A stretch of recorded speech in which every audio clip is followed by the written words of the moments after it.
देख रहे हैं अब तक news channel. Unique academy computer and coaching classes, जहां नर्सरी और जूनियर सीनियर केजी क्लासेस से लेकर 11वीं और 12वीं जमातों के लिए कोचिंग क्लासेस जारी हैं। यूनिक एकेडमी में ऑडियो और वीडियो स्क्रीन का इंतजाम भी किया गया है। 5वीं, 6ठी, 7वीं और 8वीं जमात की स्पेशल क्लासेस भी जारी हैं। उर्दू, इंग्लिश, मराठी और मैथ्स की बेसिक क्लासेस भी जारी हैं। लड़कियों के लिए बिल्कुल सेपरेट क्लासरूम। यूनिक एकेडमी में अपने बच्चों का एडमिशन करवाएं। हमारा पता याद रखिए, शहीद अब्दुल हमीद कुसुम्बा रोड, निहाल नगर पुलिस स्टेशन के सामने, मालेगांव। इस मीटिंग में आए हुए मेरी माँ और बहनें, आज की ये मीटिंग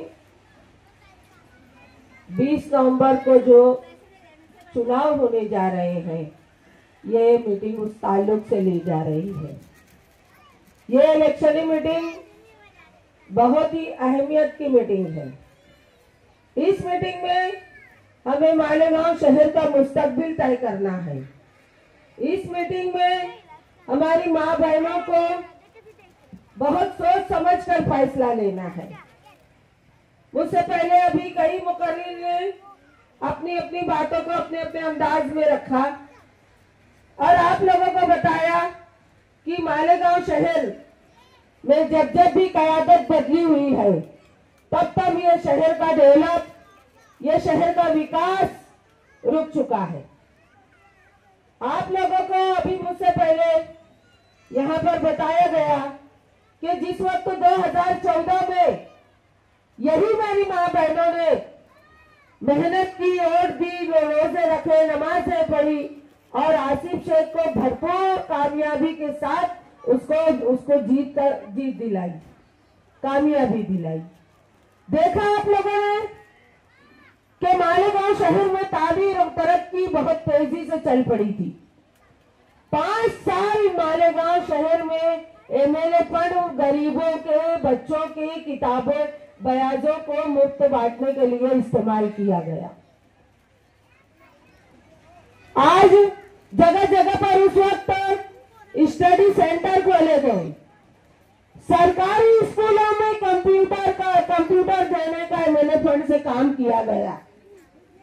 मालेगांव शहर में उर्दू घर तामीर है, वो आसिफ शेख के दौर इख्तिदार की चीज है, जिसको महासभा में मंजूरी देने के वक्त मुस्कान खान, नाम याद होगा, जो फिरका परस्तों से अकेले लड़ी थी, अकेले जो लड़ी थी, उसके नाम की तजवीज लाई गई और उस उर्दू घर को मुस्कान खान का नाम देने का काम हमने किया।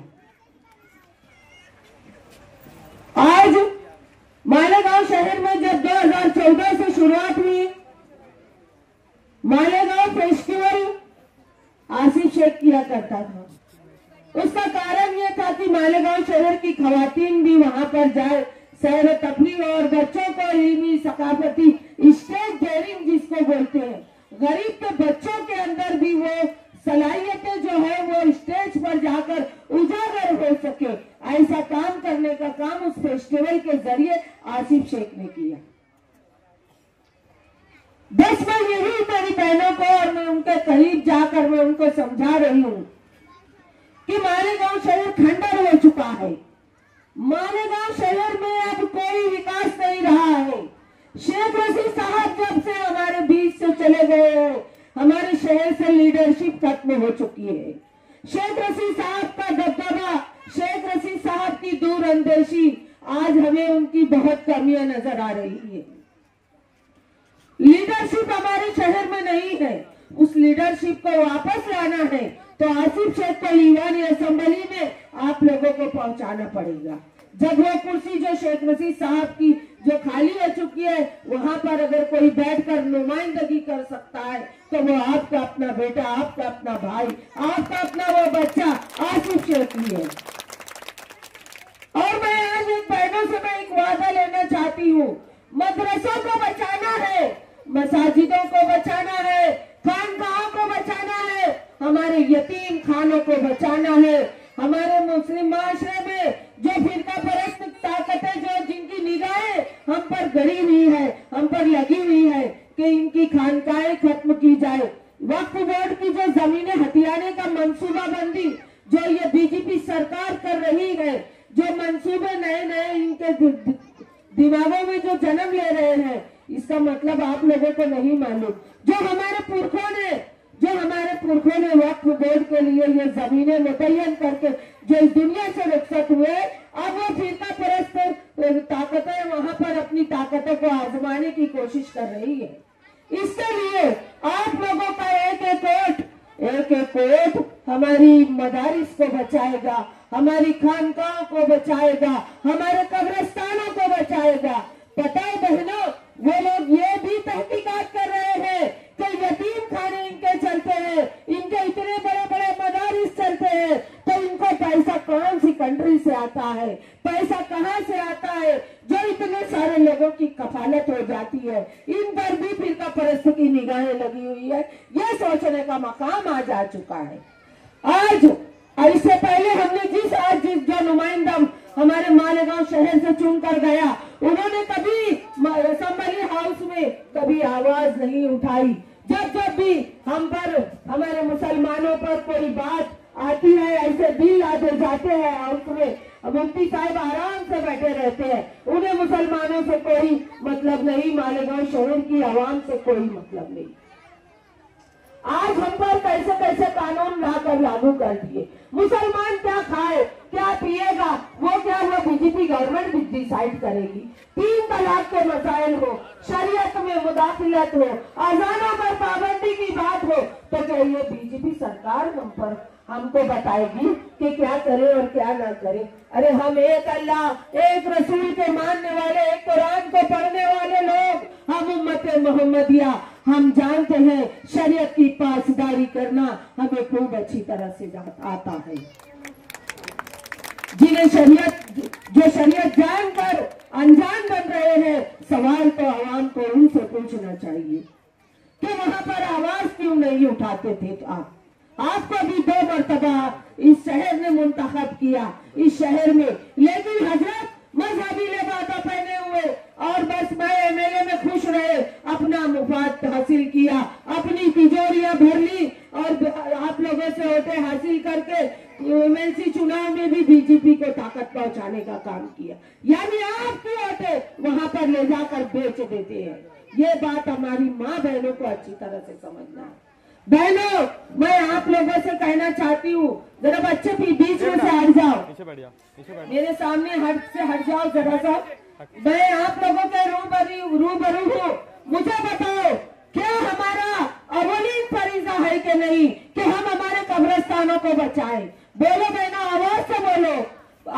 कब्रिस्तानों को बचाना है, हमारी मसाजिदों को बचाना है, यतीम खाने बचाना है, कब्रिस्तानों को बचाना है, जहाँ जाकर हमें हमेशा की जिंदगी गुजारना है। उस कब्रिस्तानों के लिए आसिफ शेख को वोट दो, उस कब्रिस्तानों को बचाने के लिए आसिफ शेख को वोट दो। उन नन्हे मुन्ने यतीम बच्चों की मदरसे मदारिस को बचाने के लिए आसिफ शेख को वोट दो। आप लोगों से मैं गुजारिश करती हूँ बहनों, इस मर्तबा आप लोगों को जो बहकाने आएंगे उनको मुंह तोड़ जवाब देने का काम आप लोगों को करना होगा। करेंगे कि नहीं? मेरी बहनों, हाथ उठा के बोलो, आसिफ शेख को असेंबली हाउस पहुंचाना है ना? तो सुनिए, हमारा काम यहाँ पर खत्म नहीं होगा। सब तरफ फैल जाओ, मोबाइलों पर बात करो, आप लोग रिश्तेदारों में जाओ, सब रिश्तेदारियां जहाँ अपनी हुई है, जहाँ बेटियां दी ली गई है, वहां पर जाओ और लोगों को बोलो कि मैं एमएलए में खुश रहने वाला नुमाइंदा हमको नहीं चाहिए। क्योंकि देखिए, मुझे पता है औरत का इरादा अटूट इरादा, मजबूत इरादा। औरत अगर ठान ले कि मुझे कल उठकर सुबह ये काम करना है, तो औरत सुबह उठकर वो काम पहले अंजाम देगी। इसलिए इरादा मजबूत कर लो और अटूट तुम्हारा इरादा होगा। आपने अगर इरादा मजबूत कर लिया तो इंशाअल्लाह आप लोग होने वाले 20 नवंबर को आप लोग सुबह सवेरे उठ जाओ और वहां जाकर बिस्मिल्लाहिर्रहमानिर्रहीम करके कलमे वाली उंगली से बटन दबाओ। इंशाअल्लाह आपका अपना बेटा, आपका अपना भाई, बच्चा आपका असेंबली हाउस पहुंच जाएगा। ये मेरा यकीन है, क्योंकि आप लोगों की बिस्मिल्लाह की बरकत से इंशाअल्लाह आसिफ से भरपूर वोटों से कामयाब होंगे। और जो आज मुखालफिन स्टेजों से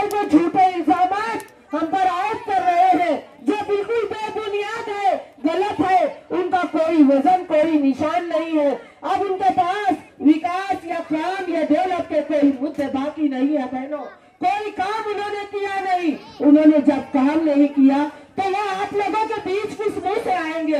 तो वो जातियात पर बोल रहे हैं, सिर्फ जातियात पर बात की जा रही है और वो उससे ज्यादा कुछ नहीं कर सकते। तो ये बात मेरे मालेगांव शहर की माँ बहनों को समझना है। और इस इलाके में शेख रशीद साहब का बहुत यकीन रहा करता था। शेख रशीद साहब कहते थे ये तो मेरा घर, ये तो मेरे घर के लोग हैं, तो घर के लोगों को मुझे ज्यादा समझाने की जरूरत नहीं है, ऐसा मैं भी समझती हूँ। तो यकीन के साथ मैं आप लोगों के पास आई हूँ तो अल्लाह के रसूल के वास्ता है आप लोगों को इस मर्तबा वो जितनी भी दस्ताने पहने हुए मौलमात आपके इर्द गिर्द यहाँ पर आएंगी, अभी दीन हदीस का हवाला दिया जाएगा, मजहबी लिबादा पहने हुए आप लोगों के बीच आकर आप लोगों को दीन की दुहाई दी जाएगी। लेकिन आप लोगों को बिल्कुल भी बहकना नहीं है। आप लोग इरादा मजबूत कर लो कि बस हमें हर हाल में आसिफ को असेंबली हाउस पहुंचाना है और पहुंचाकर दम लेंगे, इंशाल्लाह लेंगे ना। और 20 नवंबर को सुबह सवेरे उठकर सारे कामों को बालाए ताक रखते हुए रैली की शक्ल में जाना वोट देने। सबसे पहले अपने घरों की वोट, उसके बाद अपने पड़ोसियों से मालूमात लो, फिर उसके बाद अपनी गलियां पूरी चेक करो, फिर अपने महल्ले चेक करो और भरपूर वोटें कैसे हम जमा करें, बस उस पर आप लोगों का ध्यान होना चाहिए। बातें बहुत है, अब वक्त कम है।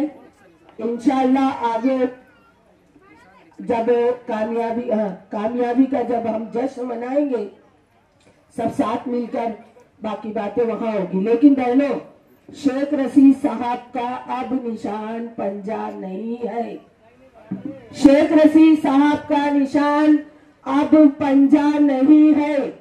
शेख रशीद साहब का निशान आसिफ शेख को मिला है, जो उनकी रिक्शा थी, ऑटो रिक्शा उनका निशान होगा और बिल्कुल रिक्शा के सामने वाली बटन दबाकर अपने को कामयाब करना है। अपना निशान का एक बार जोर से बोलो, रिक्शा, वही रिक्शा जिसमें शेख रशीद साहब हर एक गरीब के यहाँ पर शादियों में मंडप में आते थे, हर एक के यहाँ पर मौत मट्टी का हो जाए तो वहाँ आते थे, ताजियत आयात उसी रिक्शा में बैठ के करते थे, बेटियों के झगड़े फसाद मसाइलों का हल उसी रिक्शा में आकर बैठकर आप लोगों के बीच किया करते थे। वही रिक्शा निशान आसिफ शेख को मिला है, जिसमें शेख रशीद साहब पूरे शहर में घूमा करते थे। तो आप लोगों को रिक्शा का ध्यान रखना है। अब अपना निशान क्या है? रिक्शा है, पंजा नहीं है। ये सब को लोग अपने एक दूसरे के दिमाग में डाल दो। और आप तमाम लोगों का बहुत बहुत शुक्रिया कि आप लोग काफी देर से बैठे, सभी लोगों की बातों को बहुत ही अच्छे ढंग से आप लोगों ने सुना और यकीन दिलाया कि आसिफ शेख की जीत यकीनी है। इंशाअल्लाह अल्लाह ने चाहा तो अभी यहाँ से मेहनत करो। 15 दिन का वक्त हमारे पास है। सबको बताओ कि रिक्शा के निशान के सामने वाला बटन दबाना है और मेहनत बहुत करना है, क्योंकि देखो जीत भी तो ऐसी हो कि हमारी जीत भी ऐसी हो फिर हमारी की वो जीत कहलाए, भरपूर वोटों से जीत हो। इसमें आपके सब बहनों के साथ की जरूरत है। हम अकेले कुछ नहीं कर सकते। आपकी एक एक वोट कामयाबी का सहरा आसिफ से एक शुक्रिया। अस्सलाम वालेकुम।